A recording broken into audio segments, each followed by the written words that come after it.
seguir, fazer um estudo científico, aí sim definir se a droga funciona ou não. Doutor Gilberto, como parte da decisão do paciente, né, de foro íntimo aí para começar a tomar o medicamento, a gente sabe que depois que essas pesquisas começaram a ser feitas, a dimensão que se tomou foi diante do depoimento dos próprios pacientes nas redes sociais, em canais de vídeo, na internet. Como é que elas conseguem esse medicamento, já que o médico não pode receitar? Bom, eu acho que está havendo um equívoco. Esse senhor que colocou agora, colocou uma única pessoa. Pelos meus cálculos grosseiros, foram mais de 40 mil pessoas que tomaram esse medicamento. O que deveria o Ministério fazer é procurar esses pacientes para que eles sirvam de base para os dados clínicos.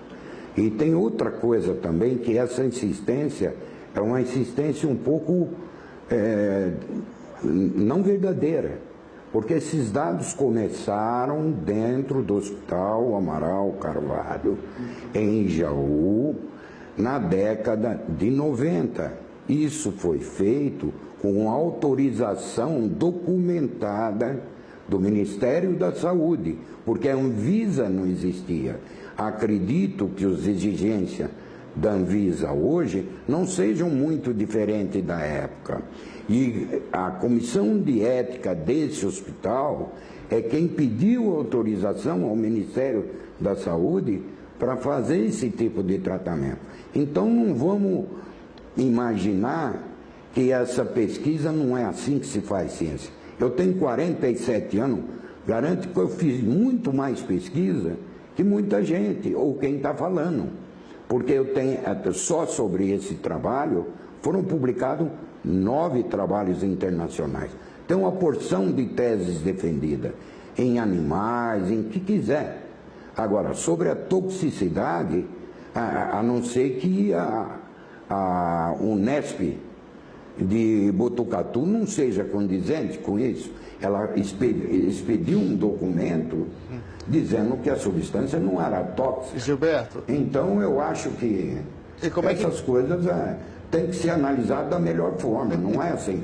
E como não é um medicamento que não está... A minha pergunta era, como não está no mercado, né, e não tem como você dar... o médico não tem como ter receita, dar receita, como é que as pessoas conseguem? Não, a pergunta é muito clara. É claríssima. Isso começou no Hospital Amaral de Carvalho, à medida que foi terminando o convênio entre a Universidade e o Hospital Amaral de Carvalho, todos os médicos que compunham essa comissão de ética das 5 áreas no qual eu mencionei, pediam para os pacientes pegar comigo o medicamento. Já falaram da dose, que eu estou adivinhando dose. Não, não estou. Essa dose foi desenvolvida dentro do próprio Hospital Amaral de Carvalho. Depois existe um dado científico que alguém tem que ler mais um pouco, que diz assim: a fosfetanolamina combina com ácido graxo para formar um fosfatidil. Essa quantidade de ácido graxo livre no sangue é constante. Então não adianta você dar mais ou dar menos, porque a reação na célula doente, considerada como célula com disfunção celular, a ação é muito clara. Só vai agir quando formar o fosfatidil. Só vai formar a quantidade de fosfatidil igualzinho ao número de ácido graxo que tem no sangue.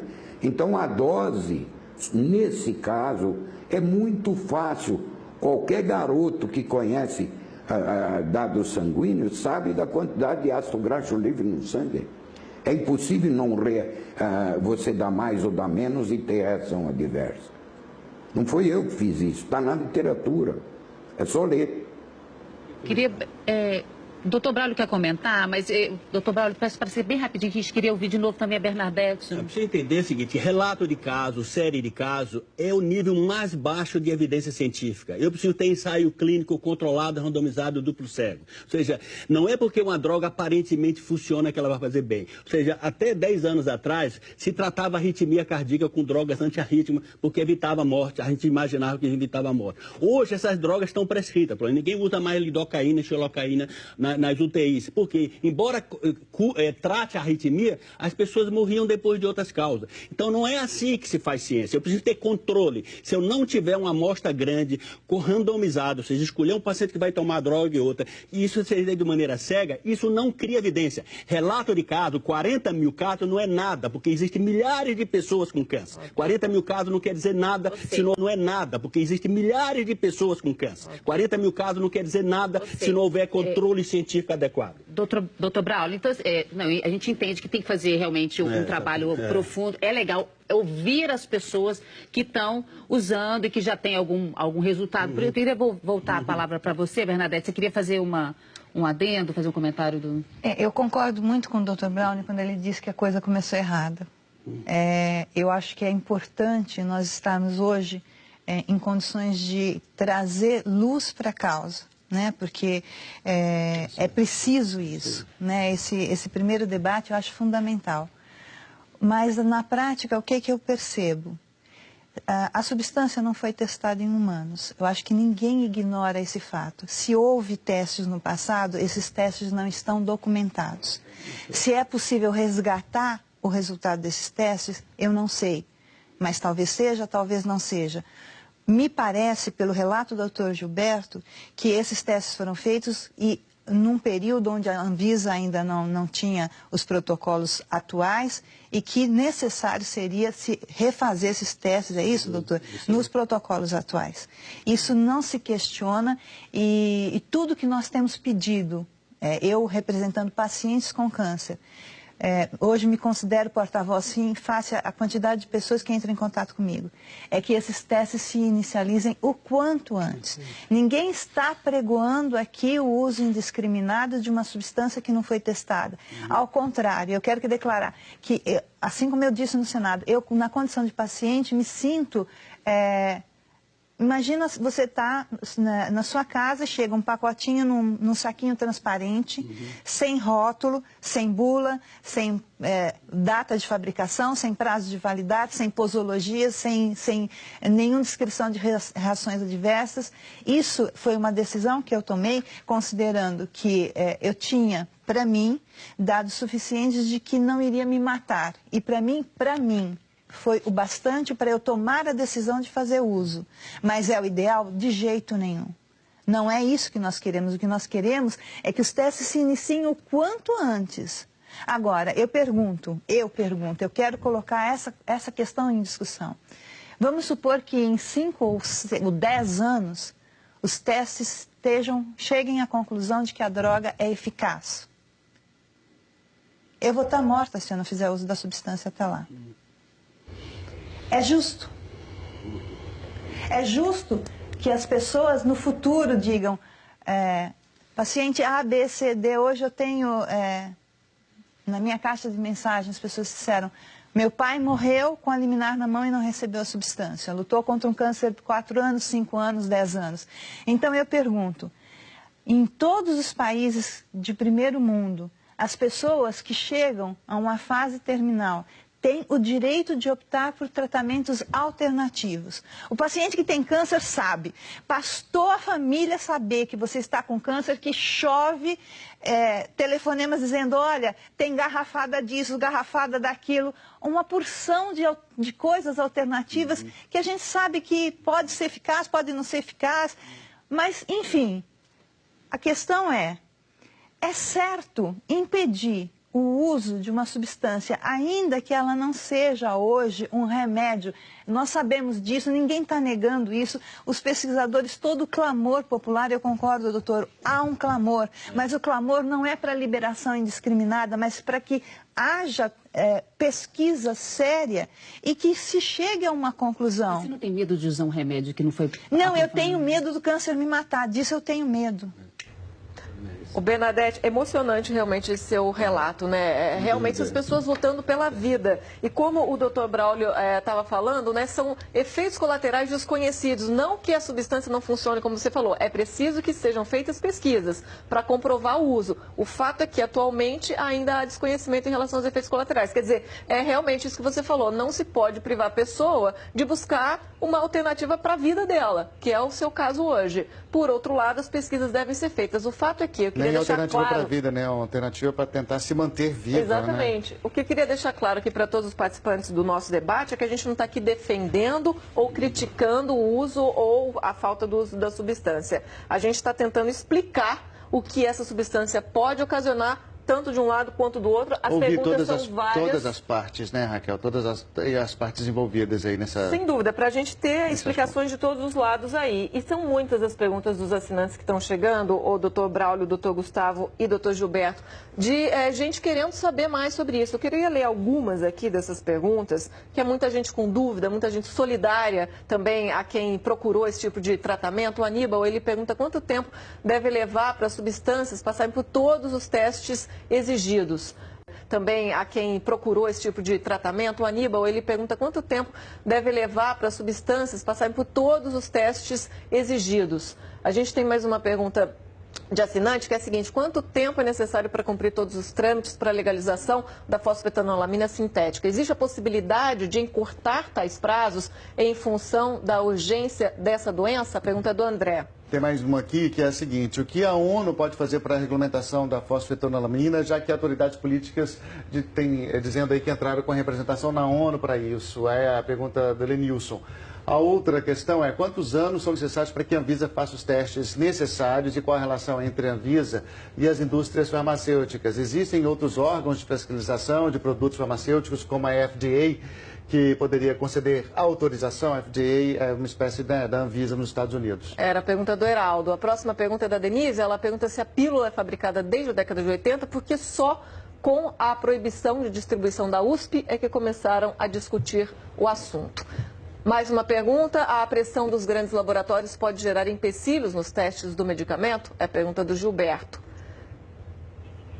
Temos mais uma aqui, que é a seguinte: porque a Anvisa ou a OMS demoraram tanto para investigar a eficácia e os efeitos colaterais dessa pílula, uma vez que há muito tempo já existem relatos que realmente há benefícios no tratamento do câncer. Eu queria falar para o doutor Gustavo e para o doutor Braulio o seguinte: a gente colocou todas essas perguntas juntas porque, na verdade, elas se resumem numa questão que é a seguinte: muita gente com esperança num tratamento do câncer que ainda não existe, um tratamento que cure 100%, né? E essas perguntas se resumem no seguinte: por que tanto tempo o Brasil demora para aprovar um medicamento, para dar andamento nas pesquisas, para regulamentar o uso de substâncias? É só burocracia? Veja, a burocracia para aprovação de estudos clínicos no Brasil, assim como para aprovação dos medicamentos, ela é muito grande. Não é fácil, de fato, o papel de pesquisador no Brasil. Essa droga ela não seria aprovada com a quantidade de estudos que ela tem em nenhum país. Hoje, nenhum país com sistema regulatório sério. Entretanto, assim, há de se reconhecer que é difícil fazer pesquisa clínica no Brasil. Não é fácil para ninguém. Uma coisa que eu acho que vale a pena a gente lembrar, e eu acho que é interessante posicionar aí para os pacientes, é que você tem, além da possibilidade de daqui a alguns anos os estudos serem concluídos e eles serem positivos, você tem a possibilidade desses estudos serem negativos. E assim, se os estudos forem negativos, a gente vai ter dado para as pessoas falsa esperança ou eventualmente malefício. Existem drogas promissoras, substâncias promissoras que configuraram na prática clínica, quando foram, mesmo depois de estudos de fase 1 e 2, nos estudos de fase 3, se mostraram piores do que o que eram o tratamento padrão. Ou seja, o paciente teve malefício disso. Então é difícil colocar o paciente na condição de escolher esse tipo de tratamento. Essa escolha, naturalmente, a gente entende a liberdade do paciente por tratamentos alternativos. Aqui não se trata de um tratamento alternativo, se trata de uma substância química a ser investigada. Então, o paciente assumir esse tipo de risco sozinho, nós achamos temerário. Naturalmente, como médico, ninguém abandona o paciente. Ninguém vai pegar o paciente e dizer: olha, porque o senhor resolveu que vai usar isso, eu não vou lhe acompanhar. De forma alguma, nós fazemos acompanhamento de coisas que não concordamos o tempo inteiro, o nosso tempo inteiro. Então, o que nós precisamos alinhar o discurso nesse sentido. Esse não é um tratamento alternativo, é uma substância interessante. O processo de pesquisa no Brasil, de fato, não é fácil, é moroso, é difícil. Mas assim, agora que o Ministério assumiu essa função, acho que a gente tem tudo para caminhar no sentido da investigação adequada dessa substância. E se resolve o problema. O problema está prestes a ser resolvido com a abertura de estudo clínico. Acho que esse é o ponto onde a gente pode chegar. Em nenhum país, quer dizer, quem for perguntar isso para o FDA, se é possível aprovar fosfetanolamina para tratamento de câncer baseado com a literatura que se tem, vai quebrar a cara, como vai quebrar a cara em qualquer país que tenha um sistema regulatório sério. Vão responder a mesma coisa que a Anvisa está respondendo da maneira mais decente possível. Precisamos fazer estudos clínicos a respeito. Ok, Gustavo, doutor Gustavo, obrigado. A gente está indo para a reta final já da nossa discussão e a gente queria abordar esse assunto também com o doutor Braulio lá em São Paulo e saber também, doutor, um posicionamento médico, né? O senhor falou que é antiético prescrever esse medicamento. No caso da Bernadette, o médico está acompanhando a decisão dela, mas tem médicos que se negam, inclusive, a acompanhar. Como é que o senhor vê isso? Não, um médico que se recusa a acompanhar um paciente porque ele está tomando um procedimento alternativo, embora ele tenha uma doença severa, né? Ou seja, é uma questão de foro íntimo, né? Isso não é adequado ele fazer isso. O paciente tem o direito de tomar algumas decisões. Lógico que muitas vezes essa decisão pode colidir com a melhor informação científica e interferir na conduta científica. Então, o colega fica numa situação difícil.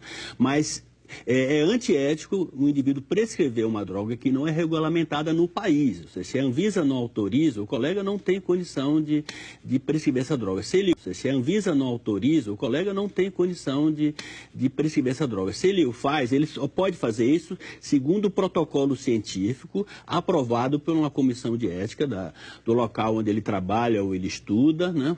De outra maneira, isso não é recomendado. Ou seja, ele poderá sofrer processos éticos, civil e penal, né? Porque, como foi bem colocado, a maioria das drogas que são testadas, elas falham no resultado final, elas não trazem benefício nenhum. Muitas dessas drogas trazem até malefício, só que você precisa de uma população muito grande. Ou seja, quem não tomou o Vioxx, por exemplo, era uma das drogas mais prescritas para a dor. Quase todo mundo tomou. Só é que essa droga foi retirada do mercado depois de quase 5 anos, né, que ela estava sendo usada pelas pessoas que tinham dores reumáticas e dores assim. Por que ela foi retirada? Porque se descobriu, depois de 4 ou 5 anos da droga no mercado, que ela matava as pessoas de infarto no miocárdio. Entendeu? As pessoas melhoraram da dor e morriam de infarto. Ou seja, não é fácil liberar uma droga para um tratamento. Com câncer, a mesma coisa. As pesquisas com câncer são feitas no mundo inteiro. Mas nada acontece muito rapidamente, porque eu preciso seguir o paciente pelo menos por alguns anos, né? Saber realmente se ele ficou curado ou se simplesmente aquela droga aliviou temporariamente ou fez o câncer evoluir de uma maneira mais lenta. Isso demora tempo. Então, ou seja, para as pessoas que têm a pretensão de usar essa droga, eu não sou contra que as pessoas como a Bernadette usa a droga, ela tem que se procurar um centro científico onde a droga está sendo testada, ela vai ser seguida de maneira adequada por pessoas competentes. Aí sim, essa é a maneira correta. Procure informação em locais que estão desenvolvendo estudos científicos dessa droga e se voluntariem para tomar essa droga. É assim que deve ser feito. Pois é, inclusive agora vai ter esse grupo de trabalho, né, para aprofundar esses testes, esse grupo de trabalho que vai se reunir pela primeira vez. O doutor Gilberto, inclusive, vai fazer parte. Doutor Gilberto, queria que o senhor falasse como pesquisador e como integrante desse grupo, o que o senhor espera aí do futuro dessas pesquisas e a possibilidade do uso dessa droga em qual prazo, né? Mais brevemente possível, de acordo com a sua expectativa. Bom, o que eu posso dizer sobre a droga, eu conheço ela há mais de 20 anos e começou dentro de um hospital, começou com um paciente, com um processo randomizado, tudo direitinho. Agora, esse processo não foi finalizado, não é por responsabilidade minha. Ele não foi terminado por responsabilidade do próprio hospital. Então, eu não sou capaz de prever isso daí. Por outro lado, tem que se pensar muito bem, porque são muitas pessoas que estão usando, como Dona Bernadette, o tratamento alternativo. E o que vai acontecer com essas pessoas durante o intervalo de 5 ou 10 anos que a Anvisa vai demorar para aprovar isso? Eu não sou contra, não. Pelo contrário. Eu acho que tem que ser estudado direitinho. Eu não posso fazê-lo porque não sou médico. Se pudesse, eu já teria feito. Agora, o detalhe é o seguinte, esse é um trabalho científico, foi feito de maneira científica e é aceito nas melhores revistas do planeta como um trabalho de envergadura. Então, não é com qualquer insinuação que se faça que uma substância como essa se perca como essa que acabou de dizer aí, o Vioxx, né? O Vioxx foi aprovado por uma comissão de ética, foi feito todos os estudos randomizados. Depois que estava funcionando maravilhosamente bem, ele fez, depois de 5 anos, começou a matar as pessoas por infarto. A experiência que nós temos é vinda do próprio hospital, já se vão 25 anos. Então, fica aí uma coisa para ser discutida, não por mim, mas por médicos. Só para acrescentar, tem muito médico que não recomenda para paciente, mas ele usa nele, na mãe, na tia e na avó, não usa no paciente. Isso vem acontecendo há muitos anos. Também a gente trouxe a discussão para cá, porque ela realmente está, apesar do remédio existir há tanto tempo, está em nova fase de discussão. Eu queria passar a palavra para você de novo, Bernadette. Agora, com esse grupo de estudo lá, qual que é a sua esperança no andamento? Eu queria as suas considerações finais, que o nosso programa já está acabando. O que você acha que pode acontecer agora? A gente tem informação que hoje vários centros de pesquisa estão interessados em iniciar os estudos e a gente espera que esse interesse se concretize em estudos multicêntricos, como o doutor acabou de nos explicar. E a nossa expectativa é que os pacientes que já optaram por isso e todas as liminares que foram concedidas, a exigência de optaram por isso e todas as liminares que foram concedidas, a exigência de que o paciente declare que está ciente de que não é um remédio, que é uma droga em teste, que ainda carece de resultados específicos e que ele se responsabiliza pelo uso. Isso já é prática do judiciário em todas as liminares. Então, primeiro, o paciente que se encontra hoje em estado terminal, há muito pouca coisa a fazer. Ele tem direito a optar por uma alternativa, ainda que não seja nenhuma substância em fase de estudo clínico, doutor, eu concordo com isso.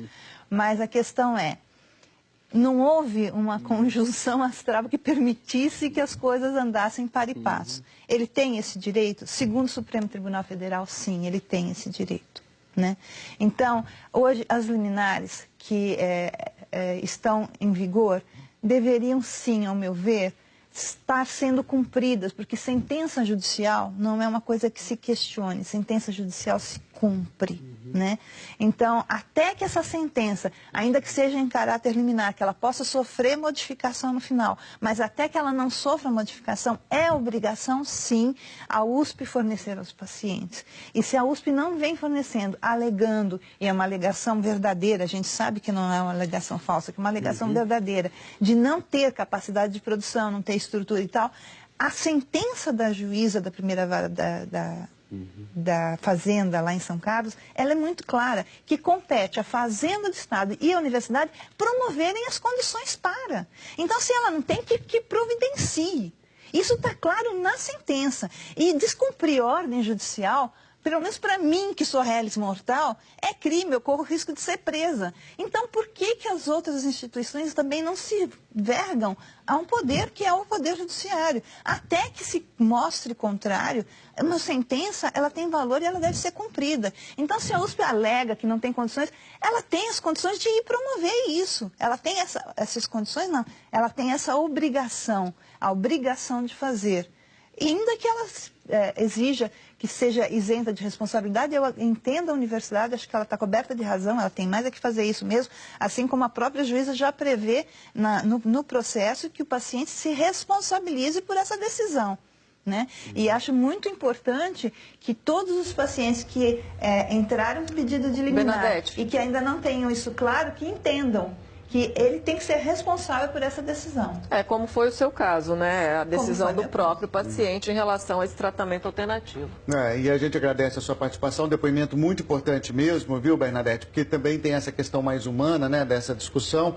Obrigado, também agradeço o Dr. Braulio lá em São Paulo também, que está participando aqui dessa discussão, já encerrando esse debate. Muito obrigado aos dois. A gente agradece também o Dr. Gustavo Fernandes, ele é presidente da Sociedade Brasileira de Oncologia, participou com a gente lá de Brasília. E o Dr. Gilberto Chierici, que é pesquisador lá da USP, lá em São Carlos. A gente agradece muito a participação de todos aqui pelos esclarecimentos. Desejamos boa sorte aí nesses estudos, nessas próximas pesquisas.